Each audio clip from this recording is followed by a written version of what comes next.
We also have to learn that we should be very watchful and careful when we interact with brothers and sisters. The words we use, the body language we use, the emotions we attach with our words.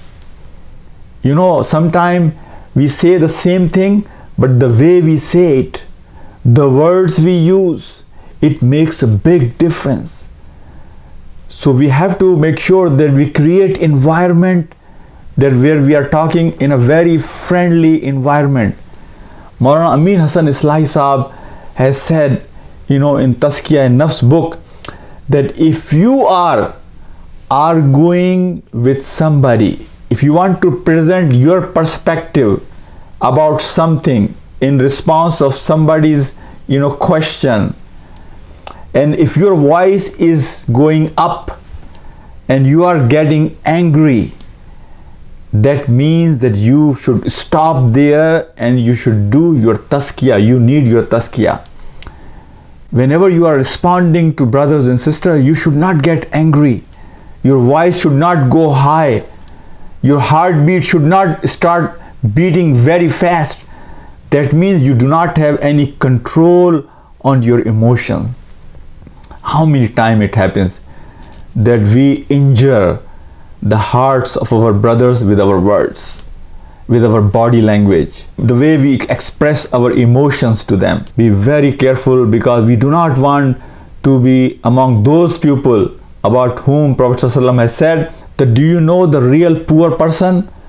People say the one who has no money.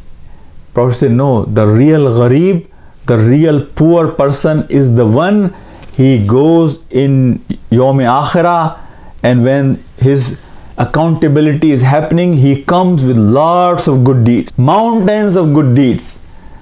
But then he has slandered somebody, he has abused somebody, he has cursed somebody, he has used foul language against somebody, and all these people come and file claim against him.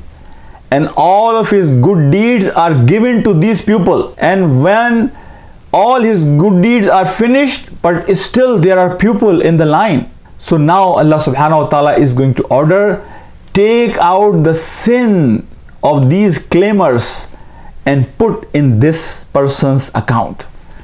The one who came with mountains of good deeds, and he's left in his baggage the bad deeds of other people. That's why we should be very careful when we are dealing with people at home, in community, at workplace.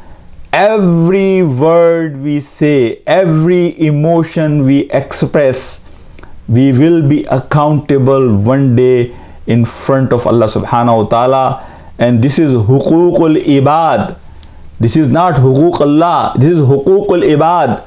And huququl ibad, Allah will not let it go without addressing this issue with the people who were affected by my bad action, my emotions. Allah will not let it go until Allah subhanahu wa ta'ala will allow these affected people